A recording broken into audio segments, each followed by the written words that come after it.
Oke, pertemuan kali ini Ibu tidak presensi secara manual, tapi akan Ibu unduh secara langsung, jadi bisa Ibu validasi di akhir pertemuan karena waktu kita cuma sebentar ya hari ini. Kalian sudah mengerjakan LKS yang bagian pilihan ganda? Siap, Belum. sudah, Bu. Sudah, Bu. Oke, sekilas sudah Ibu lihat. Oke, hari ini kita akan sharing ilmu tentang teori yang bab pertama ya, tentang perencanaan usaha kerajinan. Ibu sudah buatkan PPT supaya kita lebih mudah untuk belajar, dan di akhir sesi seperti kelas-kelas lainnya Ibu bikin proyek tugas kelompok kepada kalian ya. Ini untuk MIPA 6 sama dengan MIPA yang lainnya, kelas-kelas yang lainnya MIPA dan IPS.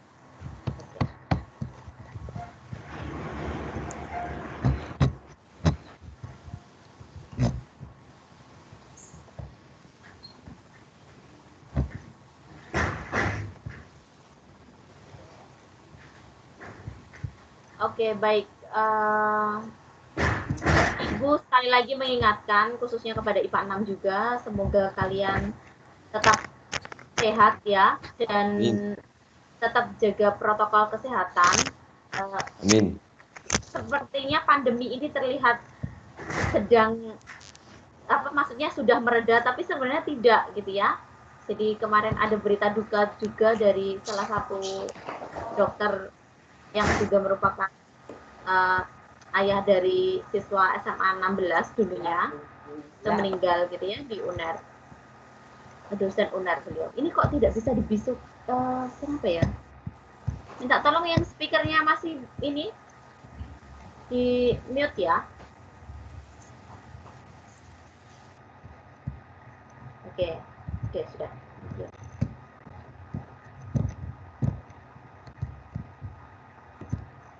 Oke, kalian bisa lihat di LKS bab 1 ya, itu tentang wirausaha produk kerajinan pasar lokal. Jadi PKWU itu ada 4 bagian besar tentang kerajinan, tentang budidaya, tentang pengolahan, dan tentang rekayasa genetika. Itulah mengapa PKWU linear dengan bidang sains gitu. Nah, tapi kita hanya memilih 1 atau 2 bab saja dalam 1 tahun gitu. Yang paling penting memang adalah tentang kerajinan gitu ya. Di dalam materi inti bab 1 itu nanti, kalian akan mempelajari tentang perencanaan usaha kerajinan untuk pasar lokal, perancangan dan produksi kerajinan untuk pasar lokal, penghitungan harga jual produk kerajinan untuk pasar lokal, media promosi produk kerajinan untuk pasar lokal, penjualan sistem konsinyasi produk kerajinan pasar lokal. Konsinyasi itu kayak dagangan gitu ya bahasa simpelnya. Tapi hari ini kita hanya akan bicara tentang yang A saja ini, perencanaan usaha kerajinan untuk pasar lokal. Nah, sudah Ibu berikan gambaran tentang bagaimana materi kewirausahaan ini mampu memberikan kita sedikit ilmu, sharing berbagi, kemudian nanti puji Tuhan kalian bisa menerapkannya jika kalian bisa menjadi seorang entrepreneur gitu ya. Kenapa kok kita dituntut untuk menjadi entrepreneur? Ini bukan suatu tren-trenan gitu ya. Memang secara fakta untuk menjadi negara yang dikatakan negara maju, maka minimal butuh 14% dari jumlah penduduknya itu berprofesi sebagai wirausaha atau entrepreneur, wirausahawan atau entrepreneur gitu ya. Sebagai pengusaha lah katakanlah. Nah, sedangkan Indonesia sendiri posisinya itu masih di 3% penduduknya yang berprofesi sebagai pengusaha gitu ya. Kalian bayangkan masih sekitar seperempatnya dari minimum yang dibutuhkan supaya bisa dikatakan sebagai negara maju. Selain itu, kita tidak bisa memungkiri bahwa semakin ke depan bahwa lulusan sarjana orang yang berpendidikan itu makin banyak gitu ya. Sedangkan lapangan pekerjaan makin sedikit gitu.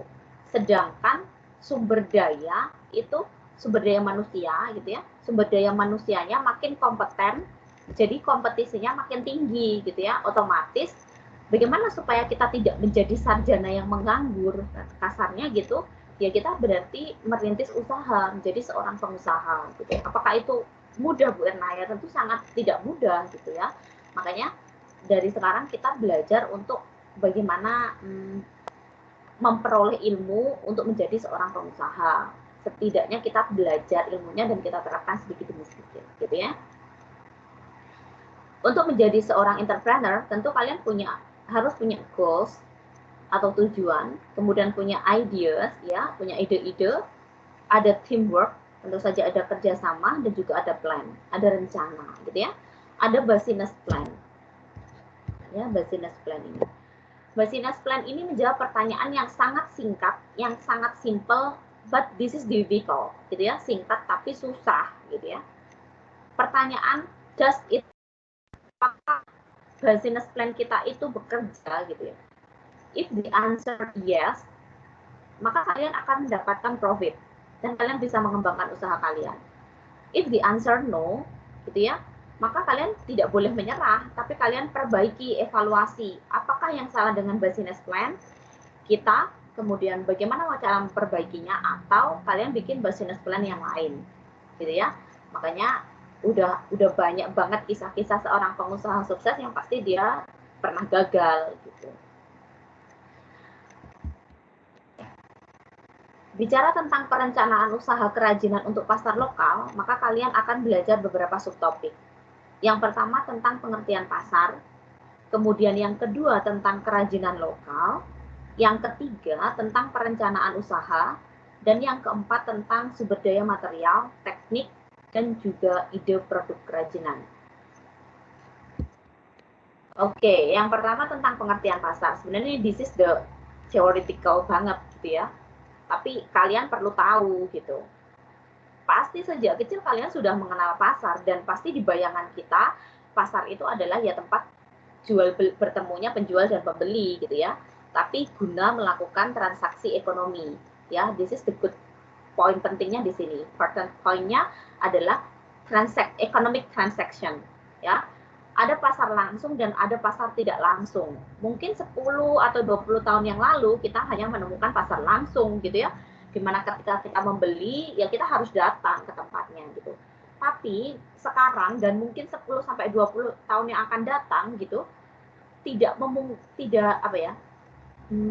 menutup kemungkinan bahwa e-commerce atau pasar tak langsung itu yang akan mendominasi, gitu ya. Apalagi sekarang pandemik ini, jadi e-commerce itu adalah salah satu pilihan yang paling tepat untuk kita belanja, gitu, kayak Shopee, Bukalapak, Tokopedia, dan banyak lagi. Kalian pasti lebih tahu tentang itu.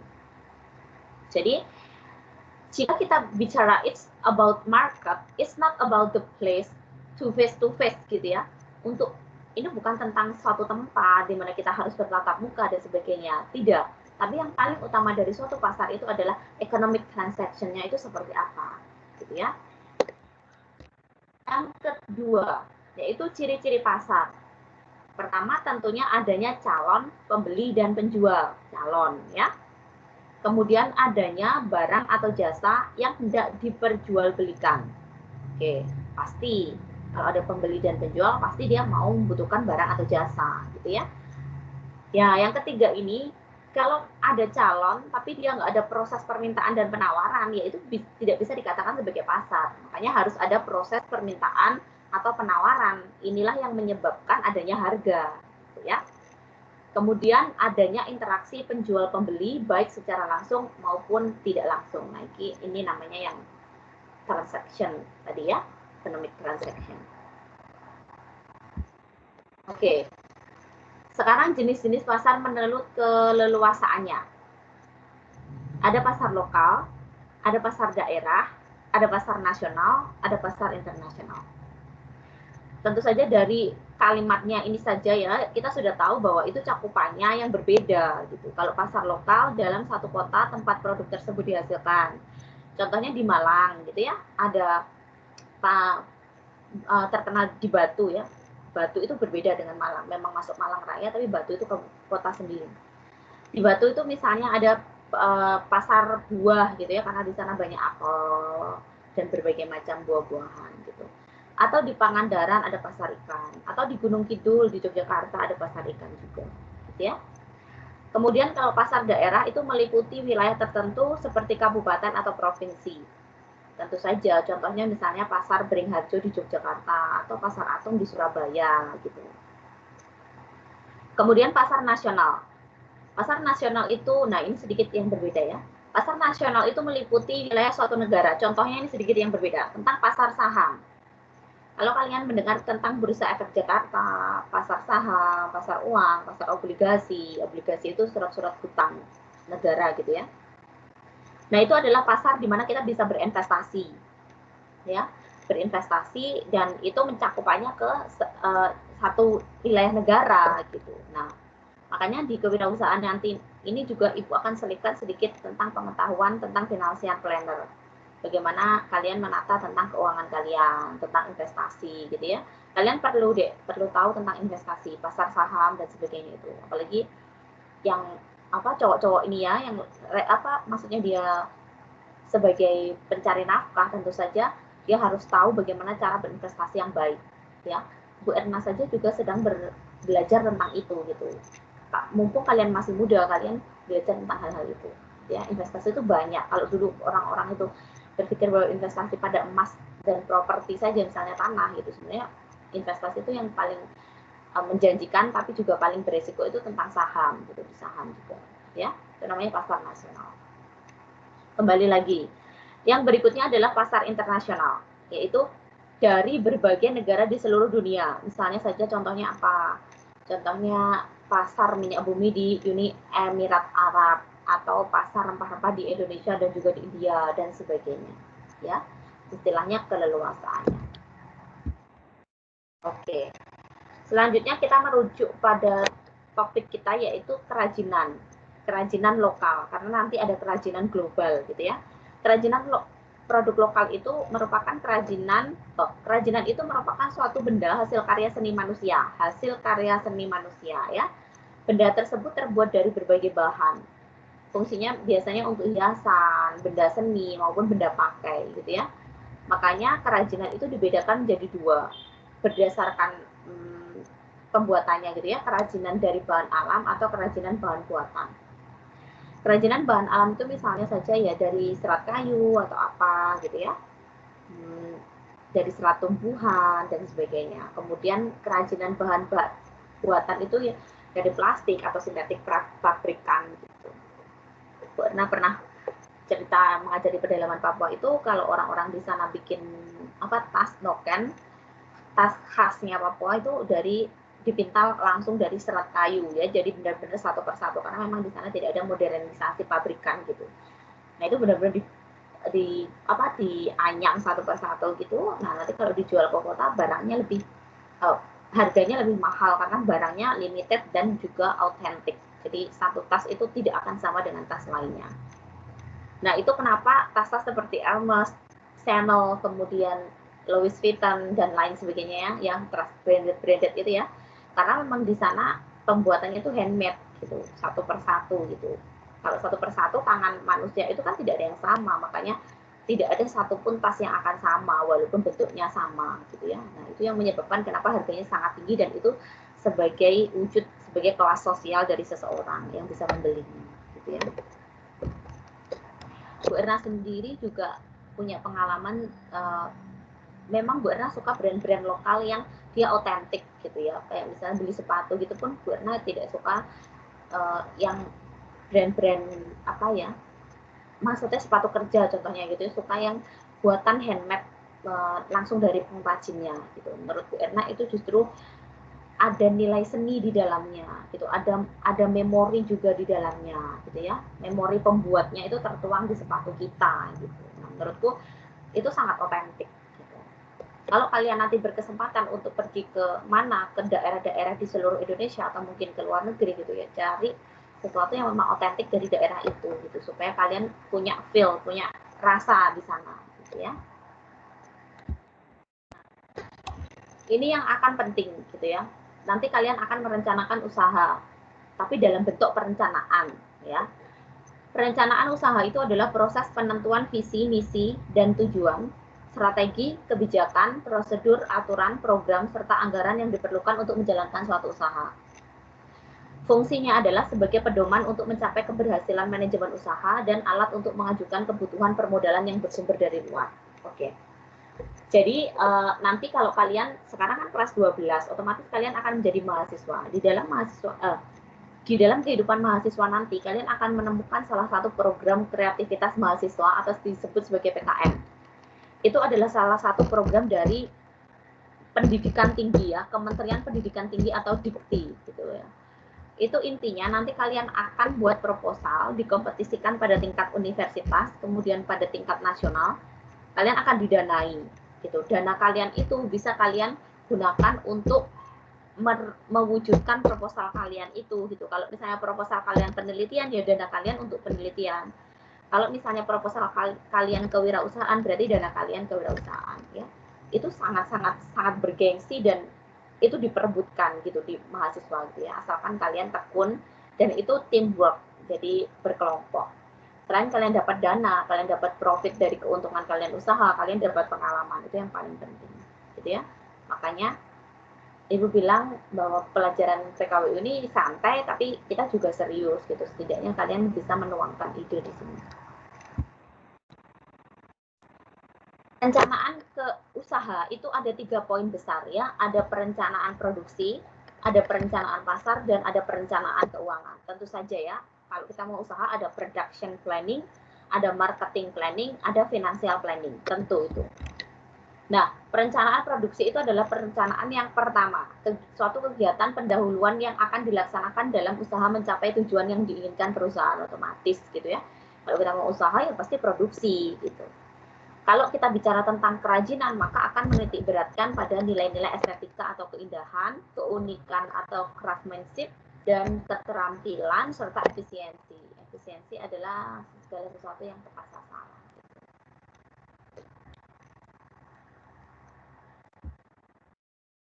Nah, komponen produksi itu ada terbagi menjadi 2 hal yang utama, yaitu struktural dan juga fungsional. Kalau struktural itu mudahnya kita bikin inventaris gitu ya, tentang bahan, mesin, dan peralatan, tenaga kerja, modal, energi gitu. Kalau fungsional ini lebih ke arah manajerial, ya supervisi, perencanaan, pengendalian, koordinasi, dan kepemimpinan. Setelah perencanaan produksi, production planning, kita masuk ke marketing nih, perencanaan marketing, perencanaan pasar. Pemasaran merupakan ujung tombak dari bisnis yang dimiliki. Yes, this is about the quality, gitu ya, the quality control. Nah, kalau kalian bicara tentang usaha, pasti bicara tentang kualitas kalau di pasaran, gitu ya, dipasarkan. Gitu. Perencanaan pasar itu sebenarnya menjawab pertanyaan besar ya, satu dan besar itu, do you know your customers? Apakah kamu tahu tentang pelangganmu itu gitu? Siapakah pelangganku gitu ya? Untuk menjawab itu tentu saja ada poin-poin besar ya dalam perencanaan pasar.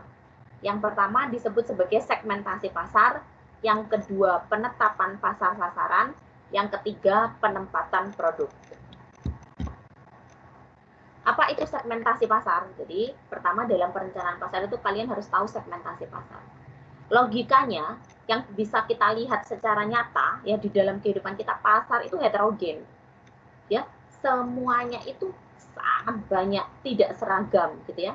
Nah, bagaimana mengubah sifat heterogen pasar itu tadi ke homogen, ke tujuan sasaran di mana usaha kita mau kita lakukan gitu. Pasar itu supaya homogen gitu, sesuai dengan usaha kita. Nah, kegiatan membagi-bagi pasar yang bersifat heterogen dari satu produk ke dalam satuan-satuan pasar yang bersifat homogen itu tadi gitu ya, supaya tepat sasaran gitu.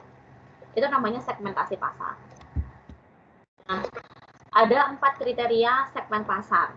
Yang pertama itu ada persis di LKS, ya, Ibu akan jelaskan secara singkat saja. Pertama tentu measurable, artinya dapat diukur.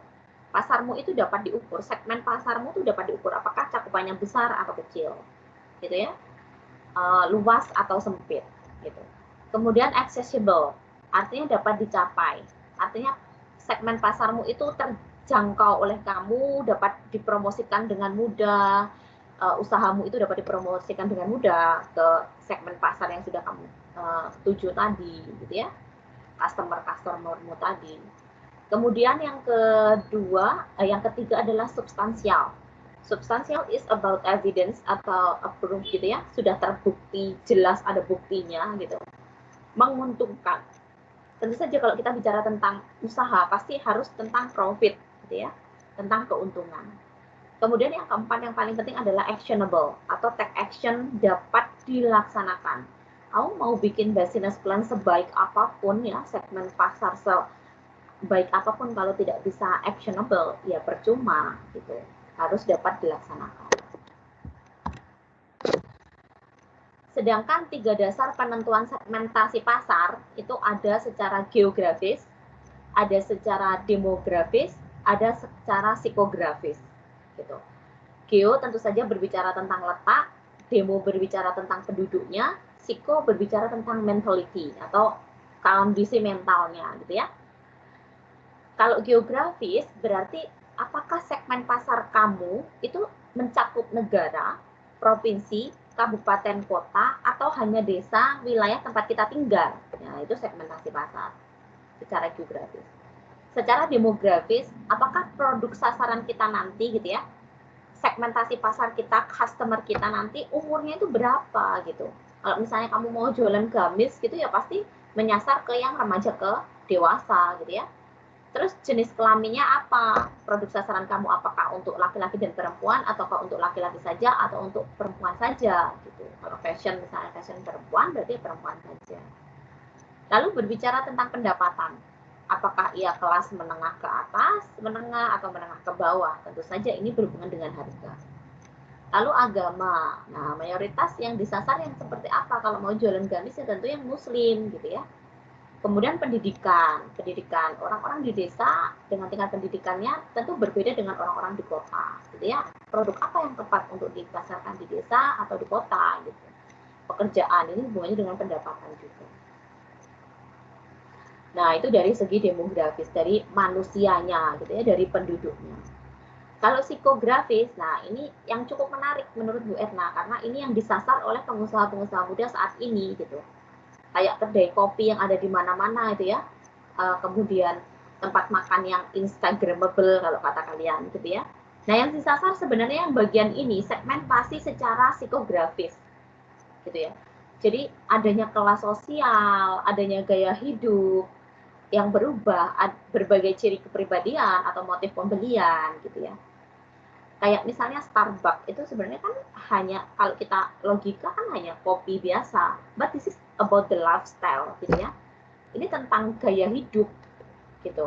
Karena orang-orang sekarang, apalagi remaja dan dewasa saat ini, dia butuh eksistensi gitu.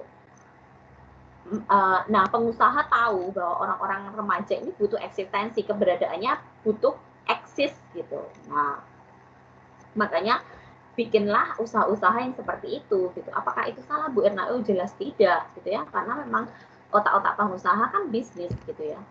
Yang jadi penting di sini adalah kita sebagai konsumen juga harus tahu kapasitas kita, kapasitas diri kita. Misalnya nongkrong tapi kita sebenarnya budgetnya pas-pasan dan sebagainya. Nah harus tahu gitu ya. Makanya financial planner itu selalu bilang bahwa sebenarnya biaya hidup itu sangat murah dan simple gitu. Yang mahal itu adalah biaya pamernya gitu kan. Nah itu yang sebenarnya disasar oleh para pengusaha-pengusaha muda itu. Nah ini bagus sih. Jadi kalian bisa mengembangkan ke depannya gitu ya. Atau bisnis fotografi dan sebagainya itu juga oke gitu. Nah, setelah segmentasi pasar, ada penetapan pasar sasaran. Penetapan pasar sasaran ini intinya tentang profit gitu ya. Kalian tentu saja kalau usaha tentu menilai dan menghitung potensi dari berbagai macam keuntungan yang ada. Bentar, Ibu lihat.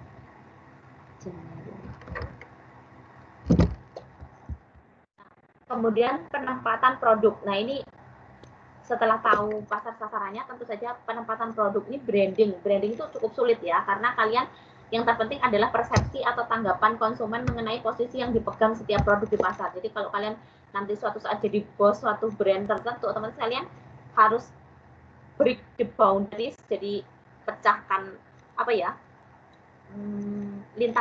halangan-halangan itu ya. Jadi kayak tembok-tembok besar yang udah dibangun oleh brand-brand yang hebat gitu. Nah, itu otomatis akan kesusahan di sananya. Tapi kalau kalian gigih, kalian pasti bisa. Yang terakhir tentang perencanaan. Tadi ada perencanaan produksi, ada perencanaan pasar ya. Perencanaan pasar meliputi segmentasi pasar, penetapan pasar sasaran, kemudian ada penempatan produk. Kalau ini perencanaan keuangan. Nah, ini perencanaan keuangan ini cukup sulit, tapi ini sangat penting gitu. Perencanaan keuangan, kalau Bu Erna lihat di beberapa artikel, kalau suatu usaha itu harus ada perencanaan keuangan usaha dan perencanaan keuangan pribadi. Kenapa banyak usaha keluarga itu bangkrut? Karena mereka tidak bisa membedakan keuangan usaha dengan keuangan pribadi gitu. Kalau kalian nanti suatu saat jadi bos atau pengusaha, ya kalian harus menggaji diri kalian sendiri. Tujuannya untuk apa? Supaya gaji itu bisa kalian belanjakan untuk kebutuhan pribadi, sedangkan profit dari perusahaan kalian kembangkan untuk perusahaan gitu loh ya. Jadi itu yang paling penting. Nah, perencanaan keuangan ini yang paling penting. Oke. Berikutnya adalah sumber daya material, teknik, dan juga ide produk kerajinan. Itu tentang, kalau kita menitik beratkan bagaimana sumber daya material, teknik, dan juga ide kerajinan, tentu saja kita memperhatikan dua hal, fungsi dan juga nilai estetikanya. Apakah usaha kerajinan, produk kerajinan kita itu ada fungsinya, gitu ya. Kemudian bagaimana nilai estetikanya, kalau kita bicara tentang kerajinan. Nah, hari ini kita bicara tentang perencanaan, gitu ya. Nah, kalian buat kelompok yang beranggotakan 4 orang, ya, kalian pilih sendiri supaya nyaman. Amati daerah tempat tinggal kalian. Masing-masing anggota kan punya perbedaan tempat tinggal kan. Nah, itu nggak apa-apa diamati satu-satu, terus kalian diskusikan mana yang mau dibuat sebuah perencanaan usaha dari pengamatan yang kalian lakukan itu. Buatlah dalam bentuk PowerPoint saja, dibuat semenarik mungkin. Ya, kalian akan presentasi nanti, layaknya presentasi di depan orang yang mau mendanai usaha kalian, gitu ya. Nah, paling lambat itu dikumpulkan 2 minggu dari sekarang. Mari lihat ya. Nanti kita presentasi.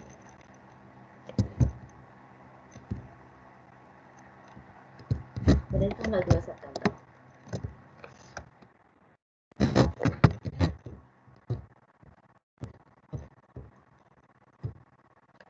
Tanggal 2 September, ya. Kalian buat yang perencanaan usaha tadi yang sama itu tadi ya, mulai dari segmentasi, maksudnya perencanaan produksi, perencanaan pasar, perencanaan keuangan gitu ya, dibuat singkat. Nanti kalian bisa buat referensi bagaimana cara membuat itu gitu ya, semenarik mungkin, sekreatif mungkin dari ide kalian gitu. Oke, sebelum Ibu akhiri dan sebelum ada buka pertanyaan, Ibu ingin katakan bahwa salah satu pengusaha besar di Cina mengatakan bahwa Jack Ma itu ya, kalian bisa lihat biografinya seperti apa. Beliau berkata bahwa the world will not remember what you say, but it will certainly not forget what you have done. Gitu ya. Dunia itu tidak akan mengingat apa yang kamu katakan, tapi itu pasti tidak akan melupakan apa yang kamu lakukan. Gitu. Di agama apapun, kita selalu diberikan nasihat bahwa harus menjadi orang yang bermanfaat. Gitu ya. Dengan cara apa ya? Kita melakukan sesuatu. Ibu percaya bahwa sharing itu adalah caring, gitu ya. Berbagi itu adalah bentuk kepedulian kita. Ya. Oke, thank you untuk pertemuan hari ini.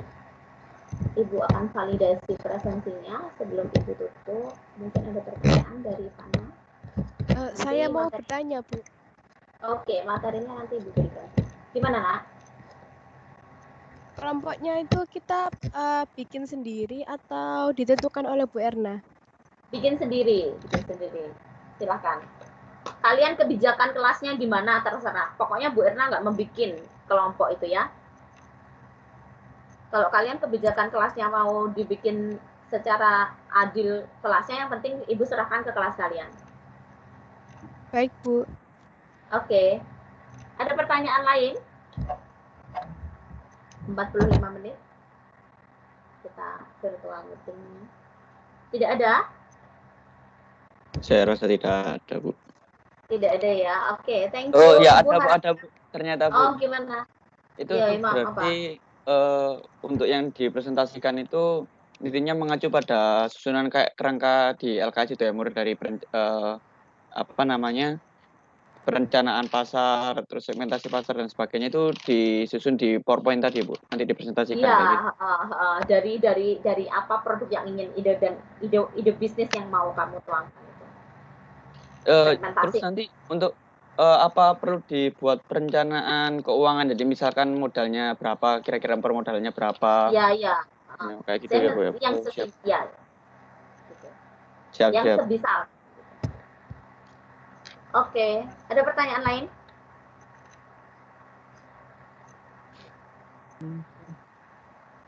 Tidak ada?